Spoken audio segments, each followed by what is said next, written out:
Perkenalkan, nama saya Uci Angelin Sinaga dengan nomor induk mahasiswa 1905 11 12 53. Adapun tujuan saya membuat video ini untuk memenuhi salah satu syarat ujian akhir semester mata kuliah pengembangan profesi guru.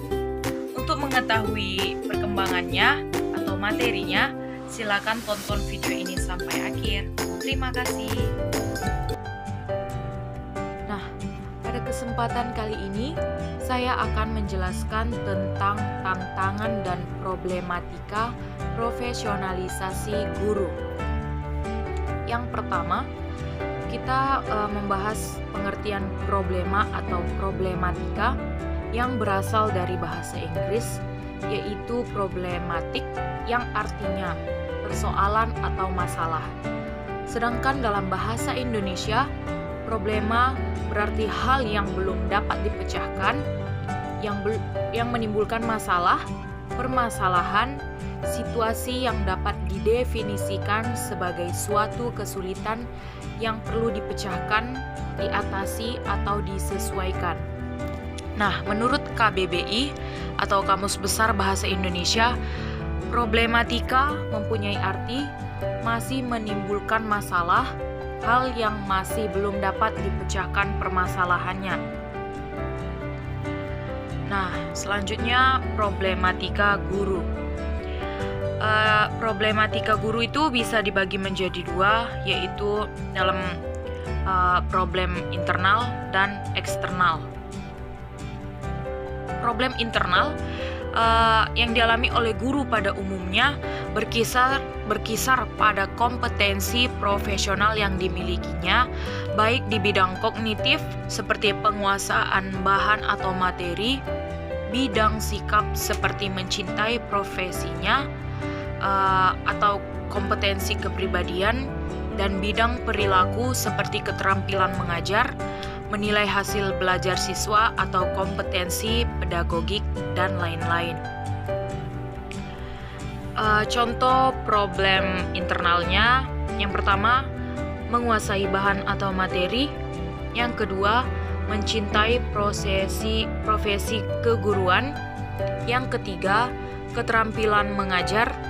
Yang keempat, menilai hasil belajar siswa. Sedangkan problem eksternal, yaitu problem yang berasal dari luar diri guru itu sendiri. Kualitas pengajaran juga ditentukan oleh karakteristik kelas dan karakteristik sekolah. Contoh dari problem eksternal, yang pertama, karakteristik kelas seperti besarnya kelas, suasana belajar, fasilitas, dan sumber belajar yang tersedia. Yang kedua, karakteristik sekolah yang dimaksud ialah misalnya disiplin sekolah, contoh seperti perpustakaan yang ada di sekolah yang memberikan perasaan nyaman, bersih, rapi, dan teratur. Di sini ada beberapa hal yang mempengaruhi semangat kerja, yaitu yang pertama, volume upah kerja yang dapat memenuhi kebutuhan. Yang kedua, suasana kerja yang menggairahkan atau iklim. Yang ketiga, pemahaman sikap dan pengertian di kalangan pekerja. Yang keempat, sikap jujur dan dapat dipercaya dari kalangan pemimpin terwujud dalam kenyataan. Yang kelima, penghargaan terhadap hasrat dan kebutuhan yang berprestasi. Nah, yang terakhir, sarana yang menunjang bagi kesejahteraan mental dan fisik seperti tempat olahraga, masjid, dan rekreasi. Nah, di sini ada tantangan guru, yaitu dibagi dua sama dengan problem tadi, yaitu ada bagian eksternal dan internal. Pada tantangan internal, yang pertama ada penguatan nilai kesatuan dan pembinaan moral bangsa. Yang kedua, pengembangan nilai-nilai demokrasi. Yang ketiga, fenomena rendahnya mutu pendidikan. Yang keempat, perkembangan teknologi informasi. Yang kelima, otonomi daerah dan desentralisasi pendidikan. Sedangkan pada tantangan eksternal, yang pertama, dunia pendidikan Indonesia menghadapi MEA atau Masyarakat Ekonomi ASEAN. Yang kedua, era globalisasi. Nah, saya kembali ke slide sebelumnya, yaitu contoh problem internal. Saya akan menjelaskan sedikit tentang beberapa poin tersebut. Yang pertama, menguasai bahan dan materi. Menguasai bahan harus dimulai dengan merancang dan menyiapkan bahan ajar atau materi pelajaran yang merupakan faktor penting dalam pelaksanaan kegiatan pembelajaran dari guru kepada anak didiknya. Agar proses pembelajaran dapat berlangsung dengan baik, rancangan dan penyiapan bahan ajar harus cermat, baik, dan sistematik. Nah, yang kedua, mencintai profesi keguruan. Bertolak dari kompetensi guru yang harus dimiliki oleh guru dan adanya keinginan kuat untuk menjadi seorang guru yang baik, persoalan profesi guru di sekolah terus menarik untuk dibicarakan, didiskusikan, dan menuntut untuk dipecahkan karena masih banyak guru yang punya anggapan bahwa mengajar hanyalah pekerjaan sambilan. Padahal, guru merupakan faktor dominan dalam pendidikan formal pada umumnya. Karena bagi siswa, guru sering dijadikan teladan dan tokoh panutan. Yang ketiga, keterampilan mengajar. Di sini guru harus memiliki beberapa komponen keterampilan mengajar agar dalam proses belajar mengajar bisa dicapai. Ada beberapa keterampilan yang harus dimiliki oleh guru. Yang pertama, menguasai bahan. Yang kedua, mengelola program belajar mengajar, mengelola kelas, penggunaan media atau sumber, mengelola interaksi belajar mengajar, menilai prestasi siswa untuk kepentingan pengajaran, mengenal fungsi layanan bimbingan dan penyuluhan atau BP, menyelenggarakan administrasi sekolah, memahami prinsip-prinsip, dan yang terakhir, menafsirkan hasil penelitian pendidikan guru untuk keperluan pengajaran. Sedangkan yang terakhir, di sini dikatakan menilai hasil belajar siswa.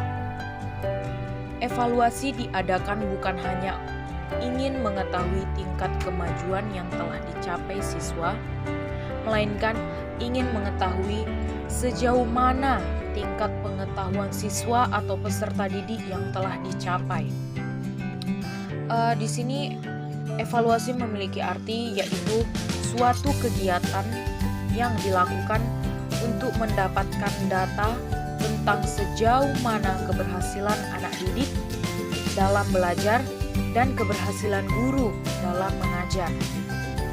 Pelaksanaan evaluasi ini dilakukan oleh guru dengan memakai instrumen penggali data seperti tes perbuatan, tes tertulis, dan tes lisan.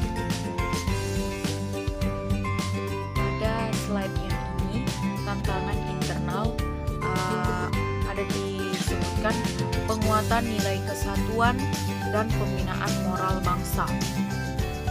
Pendidikan berupaya menanamkan nilai-nilai moral pada peserta didik dan tantangan nyata bagi guru adalah bagaimana seorang guru memiliki kepribadian yang kuat dan matang untuk menanamkan nilai-nilai moral dan etika serta meyakinkan peserta didik terhadap pentingnya rasa kesatuan sebagai bangsa.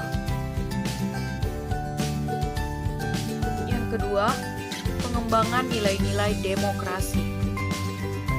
Demokrasi dalam bidang pendidikan adalah membangun nilai-nilai demokrasi, yaitu kesamaan hak setiap warga negara untuk memperoleh pendidikan yang layak dan juga kewajiban yang sama bagi masyarakat untuk membangun pendidikan yang bermutu.